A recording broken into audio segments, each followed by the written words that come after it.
Portanto, continuando, seguindo a sequência lógica do material, sobre o princípio da indisponibilidade do interesse público, encontra semelhança com o princípio da supremacia do interesse público sobre o privado, porque ambos não possuem texto expresso, né, diante da Constituição Federal.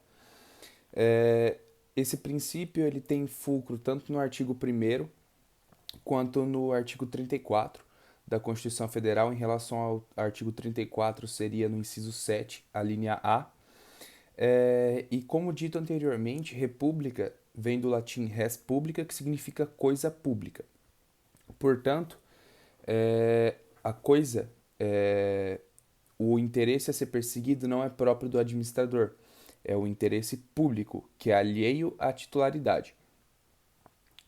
Sendo assim, o administrador ele não pode dispor, porque aquilo não é dele. Mas existe uma mitigação em relação a esse princípio, trazida pela própria Constituição Federal e pelo ato das disposições constitucionais transitórias, que é a ADCT. Na Constituição Federal está previsto no artigo 1º, e nesse ato das disposições constitucionais transitórias está previsto no artigo 2º. Assim, com a leitura desses dois dispositivos, dá para se concluir que quem pode dispor é somente o povo. E como que o povo vai autorizar essa disposição do interesse público? Assim como o povo autoriza que o representante tenha poderes e atribui a ele deveres, essa autorização da disponibilização do interesse público se dá através de lei, através dos representantes lá do Poder Executivo. Seria interessante dar uma lida acerca de como ocorre o processo de elaboração da lei, desde o projeto de lei até sua própria publicação. Mas daí já é um instituto analisado no direito constitucional. Em relação a isso, eu recomendaria a leitura do doutrinador José Afonso da Silva e também do Pedro Lenza, para vocês poderem entender, para que vocês possam, né, entender um pouquinho melhor sobre a aplicação desse princípio. Existem alguns exemplos no próprio material da aplicação desse princípio, sendo o interesse, a indisponibilidade do interesse público. Eu trago três ali para vocês. E além desses princípios, existem alguns princípios constitucionais que estão explícitos na Constituição Federal, que é lá no artigo 37, sendo eles o da legalidade, da impessoalidade, da moralidade, da publicidade e da eficiência. Sendo assim, o princípio da legalidade, que é tratado na Constituição Federal, é aplicado no âmbito da administração pública. Ou seja, não é o princípio da legalidade normal que nós conhecemos, tratado no direito constitucional. É o princípio da legalidade estrita.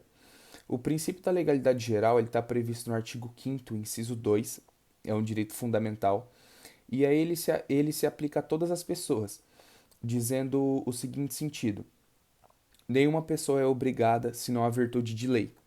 Ou seja, tudo aquilo que não é proibido é permitido.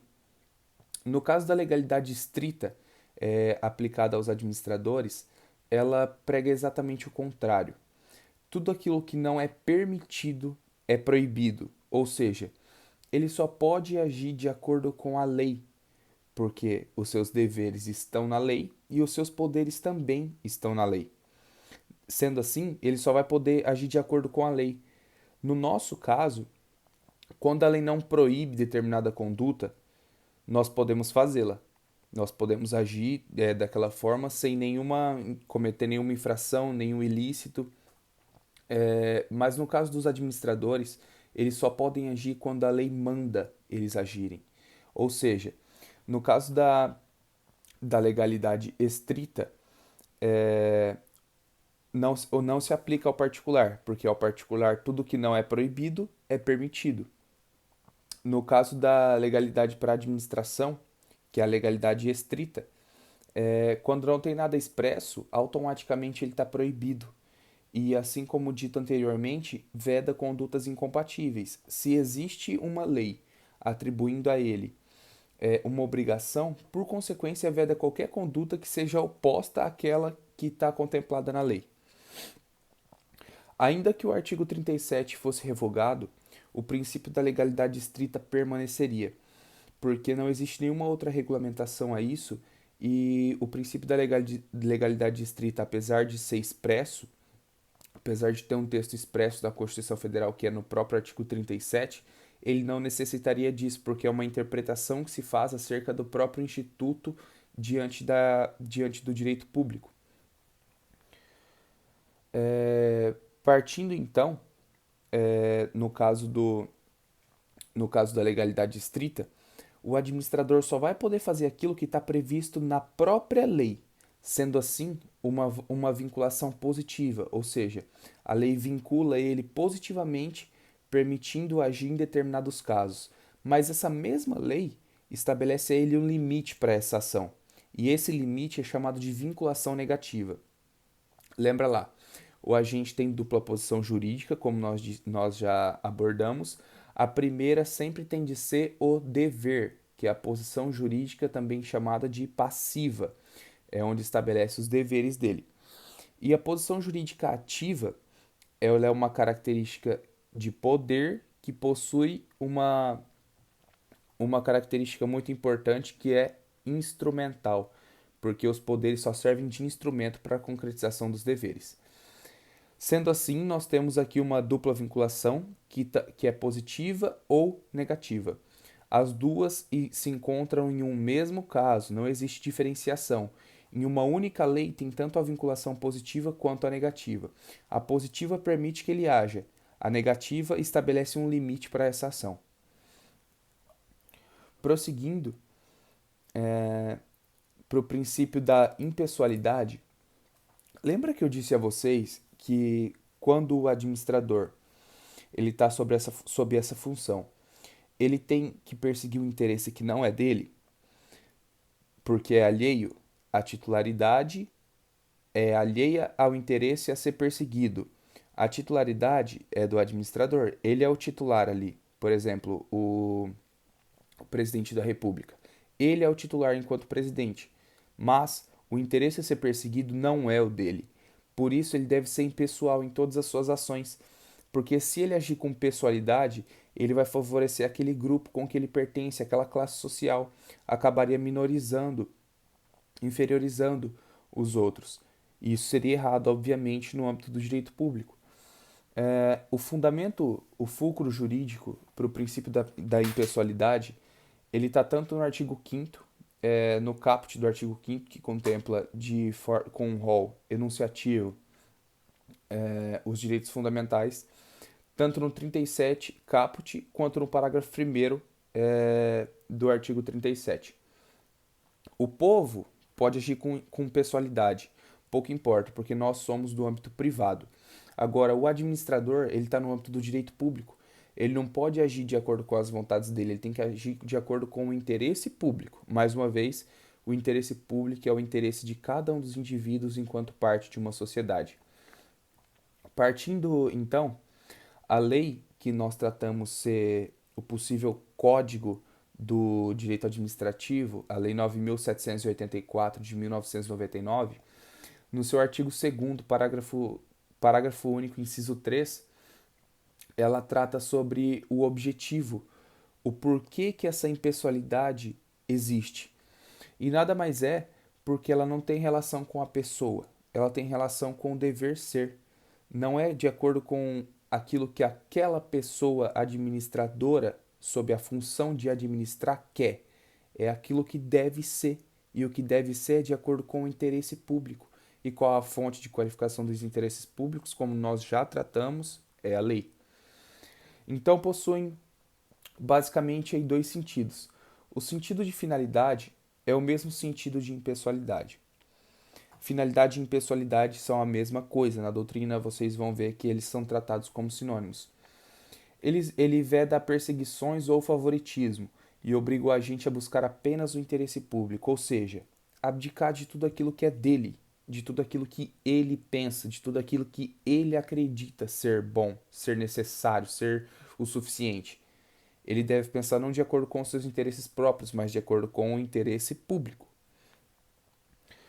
Continuando, então, como dito para vocês que doutrinariamente ou a título didático eles são tratados como sinônimos, anteriormente o princípio da impessoalidade era chamado de princípio da finalidade, mas ainda assim não existe nenhum erro em tratá-los como sinônimos atualmente, tá?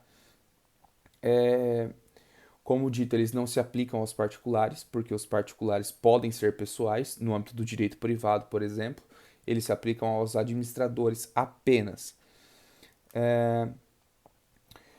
Basicamente isso, visando então a objetividade, que seria que o administrador não age de acordo com os seus interesses próprios, se originou o princípio da impessoalidade, que também é chamado de finalidade.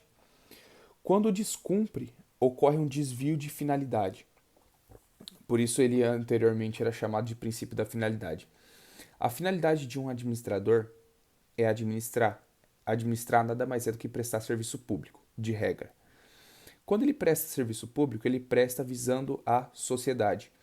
Por isso, ele tem que ir de acordo com os interesses públicos. E nessa finalidade existem duas. A finalidade legal, que é ele agir de acordo com a própria lei, ou seja, nós vimos que a lei estabelece uma vinculação positiva e uma vinculação negativa e que o agente tem dupla posição jurídica. A vinculação positiva, ela está ligada a determinar que ele haja, ou seja, está mandando ele agir, é quando ele pode agir, a única hipótese de acordo com a legalidade, o princípio da legalidade estrita, perdão, e a vinculação negativa, estabelecendo um limite para essa ação. Posteriormente, em relação à dupla posição jurídica, nós temos primeiramente sempre a passiva relacionada aos deveres e a ativa relacionada ao poder de caráter instrumental. A finalidade legal já foi abordada, que o administrador age de acordo com aquela lei que está estabelecendo, está contemplando acerca daquela conduta. E a finalidade geral, ela vem a ser um entendimento ao próprio interesse público. Ele não precisa olhar a lei. A finalidade específica, ele deve analisar a lei porque cada lei possui uma finalidade específica. Ou seja, a finalidade ela vem a se desdobrar em duas. A finalidade geral, que ele não precisa olhar a lei porque sempre será o interesse público. E a finalidade específica, a partir de analisar o interesse público, o que aquela lei objetiva atingir? Essa seria a finalidade específica. Obviamente que cada lei, cada artigo de lei vem a versar sobre um interesse público em pauta. Concluindo então, nós tratamos de algumas informações importantes, mas inicialmente eu só estou fazendo uma abordagem para que vocês entendam. Perceba que o próprio nome já traz um pouco da definição, da própria conceituação do Instituto Jurídico em Pauta. Posteriormente, então, o princípio da moralidade.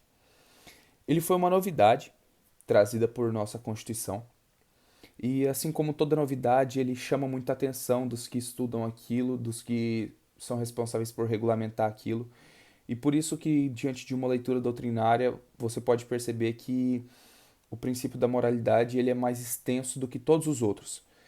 Ele tem um corpo de texto muito maior, onde os autores, os doutrinadores, eles abordam críticas trazidas por outros doutrinadores, contemplam sua opinião pessoal e alguns julgados que provavelmente já tenham transitado em julgado para poder apresentar a sua interpretação sobre aquilo, a sua forma de pensar acerca do princípio. No âmbito do direito eleitoral, ele vem a ser o mais cobrado. Ele é abordado tanto no artigo 37 quanto no 5º, em seu inciso 73. É importante vocês saberem qual o fulcro jurídico, tá? De cada princípio desses. A moralidade, assim como no direito civil, ela é caracterizada pela boa-fé, pela lealdade, pela honestidade. Sendo assim, qualquer manifestação que venha a ser contra isso caracteriza uma violação do referido princípio. Os princípios são a base. Se qualquer situação venha a violar o princípio, automaticamente ele será nulo. Continuando então, quando existe algo que exceda algum princípio, nós chamamos de excesso.